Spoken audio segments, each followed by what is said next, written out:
অসহায় বৃদ্ধ বৃদ্ধাদের নতুন ঠিকানা শান্তিনিবাস, বিনামূল্যে থাকা খাওয়া ও দেখভালের ব্যবস্থা। ভগবানপুরে বৃদ্ধাশ্রমের উদ্বোধন।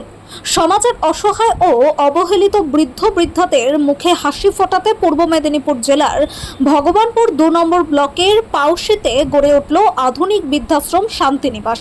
রবিবার ভূপতিনগর থানার অন্তর্গত পাউশি অন্তর্দয়ে অনাথ আশ্রমের মাঠে আনুষ্ঠানিকভাবে এই বৃদ্ধাশ্রমের উদ্বোধন করেন উত্তর 24 পরগনার শ্যামনগরের বিশিষ্ট সমাজসেবী বিজেশ দত্ত।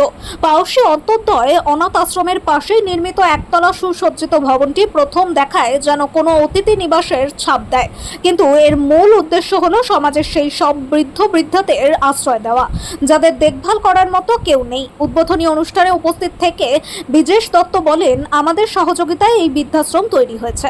বহু অসহায় বৃদ্ধ বৃদ্ধাকে আমরা সম্পূর্ণ বিনামূল্যে এখানে রাখবো। যাদের দেখার কেউ নেই তাদের দায়িত্ব আমরাই নেব। আশ্রম সূত্রে জানা গিয়েছে, জেলার বিভিন্ন প্রান্ত থেকে বহু বয়স্ক মানুষ ইতিমধ্যেই শান্তিনিবাসে থাকার জন্য যোগাযোগ করেছেন।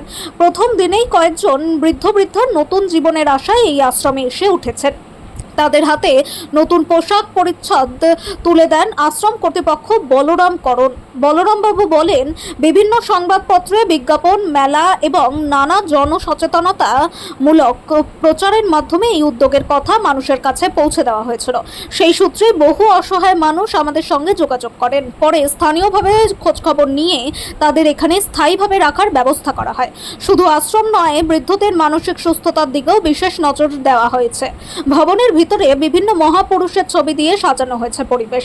রয়েছে একটি বড় খোলা মাঠ, সুন্দর ফোয়ারা এবং ঘাট বাঁধানো পুকুর। বৃদ্ধ বৃদ্ধাদের অবসর সময় আনন্দে কাটানোর জন্য রাখা হয়েছে নানা ব্যবস্থা।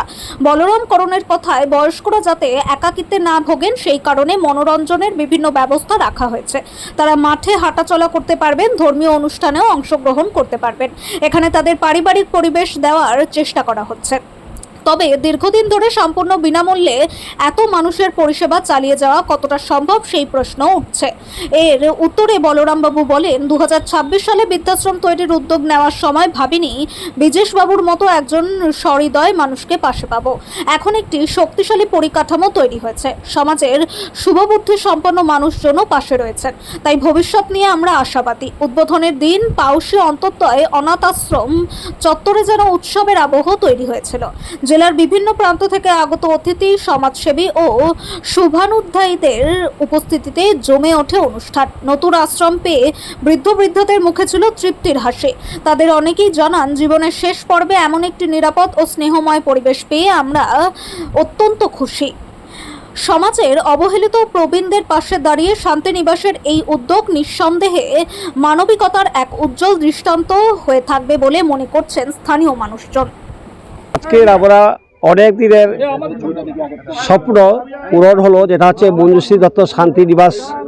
এই বয়স্কদের থাকার এক মনোরম পরিবেশে ব্যবস্থা করার যে প্রয়াস, আমরা চেষ্টা করেছিলাম যে অনাথ আশ্রমের কাছাকাছি একটা বয়স্কদের থাকার একটা সুন্দর ব্যবস্থা করি, যেখানে অনাথ ছেলেমেয়েরা পেয়ে যাবে দাদু দিদা এবং ওরা পেয়ে যাবে নাতি নাতনি। এই যে একটা মেলবন্ধন ঘটাবার একটা স্বপ্ন ছিল, সেই ঘটনাটাকে আমরা আজকে সার্থক করতে পেরেছি।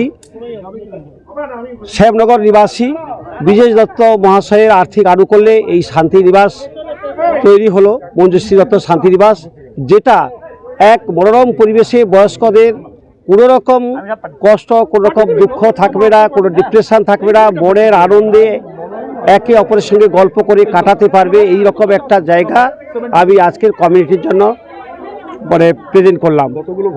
এখানে আমরা 24টা ঘর আছে, মোট 24 দিয়ে 48 জন থাকতে পারবে। দোতলা। একদিকে অনাথ আশ্রম, অন্যদিকে আবার বৃদ্ধাশ্রম। দেখছেন, আমি চেয়েছিলাম যে অনাথ আশ্রমের সঙ্গে বৃদ্ধাশ্রমের একটা মেলবন্ধন তৈরি হোক। এরা দাদু দিদা পেয়ে যাবে আর ইনারা নাতি নাতনি পেয়ে যাবে। এই যে একটা মেলবন্ধন, এটাই আমার একটা স্বপ্ন ছিল। এটা যারা এসেছে তারাও অত্যন্ত খুশি এবং আনন্দিত। এবং একজন ভদ্রমহিলা আমাদের কাছে 3 মাস আছে, তার কাছে আপনারা খবর নিলেও বুঝতে পারবেন যে অত্যন্ত হ্যাপিতে আছে। এটা কি একটা মানবিক উদ্যোগ না কমার্শিয়াল? তাই একবারে মানবিক চিন্তাভাবনাতেই করা এটা, যাতে একটা নজির সৃষ্টি করবে। আমরা কম লোকে রাখবো, কিন্তু যাদের রাখবো তাদেরকে সেইভাবে রাখবো যেটা দেখে অন্যরা একটা প্রয়াস নিতে পারে যে হ্যাঁ এইভাবেও রাখা যায়, এইভাবেও ভাবা যায়। বয়স্ক বৃদ্ধরা আসবেন, তাদের উদ্দেশ্যে কি বলবেন? তা আমি তাদেরকে একটা স্বপ্ন যে তারা আমার মাওয়ার মতো এখানে থাকবে, তাদেরকে সেবা করব, তাদের আশীর্বাদ নেবো, এইটুকু আমার স্বপ্ন। আশা করি তাদের আশীর্বাদ আমি পাবো, আরও আমি এগিয়ে যেতে আমাকে সাহায্য করবে। তা কোনো শর্ত আমরা এখন ঠিক করতে পারিনি, কিন্তু আমরা সেই ধরনের লোক নেব যার কেউ নেই, যার দেখার কেউ নেই, এই ধরনের মানুষকে আমরা